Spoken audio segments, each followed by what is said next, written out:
Hello everyone, মুখ্যমন্ত্ৰী লোকসেৱক আৰোগ্য যোজনাৰ ওপৰত এটা ইম্পৰ্টেণ্ট আপডেট আহি আছে এইকেইদিন তো এই আপডেটটো শ্বেয়াৰ কৰিব বিচাৰিছোঁ ইয়াৰ তলত আপোনালোকে দেখিছে ৰেড কালাৰত we are pleased to announce the commencement of cashless medical treatment in selected hospital of Assam soon অৰ্থাৎ আমাৰ অসমৰ কেইখনমান হস্পিটেলত খুব সোনকালে কেছলেছ ট্ৰিটমেণ্ট আৰম্ভ হ'ব গৈ আছে যিসকলে মুখ্যমন্ত্ৰী লোকসেৱক আৰোগ্য যোজনাৰ যেটো প্ৰিমিয়াম দি আছে বা যেটোৱে যিসকলে ইয়াত একাউণ্ট খুলিছে সুবিধাটো লৈছে তেওঁলোকে এই কেছলেছ ট্ৰিটমেণ্ট খুব সোনকালে পাব অসমৰ কেইখনমান সিলেক্টেড হস্পিটেলত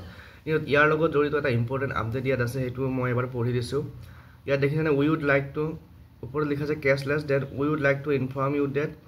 in order to avail the upcoming cashless medical treatment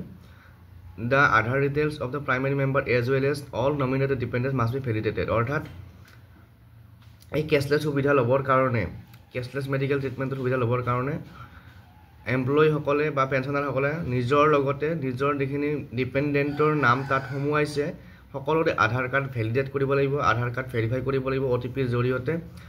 আৰু in cases where a dependent child sons daughter is below' 5 years of age যদি কোনোবা ল'ৰা বা ছোৱালীৰ বয়স 5 বছৰকৈ তলত হয় and does not have N Aadhaar card আৰু যদি আধাৰ কাৰ্ড নাথাকে তেতিয়াহ'লে মাকৰ আধাৰ কাৰ্ডখন ভেলিডেট কৰিব লাগিব the mother's Aadhaar can be validated on their behalf অৰ্থাৎ সেই 5 বছৰৰ তলৰ ল'ৰা ছোৱালীৰ কাৰণে মাকৰ যিখন আধাৰ কাৰ্ড থাকে সেইখন দি পেলাই ভেলিডেট কৰিব লাগিব গতিকে এই দুটা যথেষ্ট ইম্পৰ্টেণ্ট আপডেট আৰু যিসকলে মুখ্যমন্ত্ৰী লোক আৰোগ্য যোজনাত একাউণ্ট খুলিছে তেওঁলোকে যাতে এই কথাটো মনত ৰাখে আৰু ইয়াতে যিসকলে এই পৰ্টেলটোত নাম ৰেজিষ্টাৰ কৰিছে একাউণ্ট খুলিছে তেওঁলোকে এবাৰ নিজৰ একাউণ্টটো খুলি পেলাই এবাৰ চাই থাকিব কাৰণ কিয় এনেকৈ দেখিছেনে কুৱেৰি ৰিপ্লাই পেণ্ডিং বুলি পেলাই আহি থাকে গতিকে আপোনালোকৰ ডকুমেণ্টছবিলাক ছাবমিট কৰোঁতে কুৱেৰিটো ঠিকমতে ছাবমিট হৈছে নে নাই বা গোটেইখিনি ডিটেইলছ কাৰেক্ট হৈছে নাই বা কিবা কুৱেৰি পেণ্ডিং আছে এই গোটেইখিনি বস্তু আপোনালোকে তাত চাব পাৰিব চালে আৰু যদি কিবা কুৱেৰি পেণ্ডিং আছে খুব ইমিডিয়েটলি আপোনালোকে কুৱেৰিটো ৰিপ্লাই ব্যৱস্থা কৰিব কিবা যদি ডকুমেণ্টছত প্ৰব্লেম আছে তেতিয়াহ'লে নতুনকৈ আপলোড কৰিব তেতিয়াহে আপোনালোকৰ একাউণ্টটো এক্টিভেট হৈ থাকিব আৰু যিমান সোনকালে একাউণ্টটো কমপ্লিট হয় সম্পূৰ্ণ 100% এক্টিভেটেড হয় তেতিয়াহ'লে আপোনালোকৰ কাৰণে সিমানেই ভাল তো এইটো এটা মোৰ এটা কুৱেৰি আহিছে দেখিছেনে query bank IFSC code is not mention in the passbook kindly mention the IFSC code in the passbook query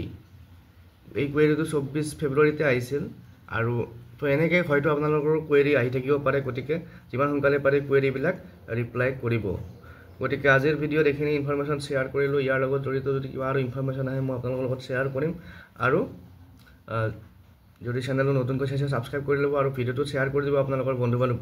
বান্ধৱীৰ মাজত বা আপোনালোকৰ সহকৰ্মীৰ মাজত যাতে তেওঁলোকেও এই কথাখিনি গুৰুত্ব সহকাৰে লয় আৰু এই যিখন সুবিধা স্বাস্থ্য আমাৰ মুখ্যমন্ত্ৰী লোকসেৱক আৰোগ্য যোজনা তাৰ যাতে সুবিধাখিনি ল'ব পাৰে তো আজিলৈ এৰিছোঁ পুনৰ লগ পাম নেক্সট ভিডিঅ'ত থেংক ইউ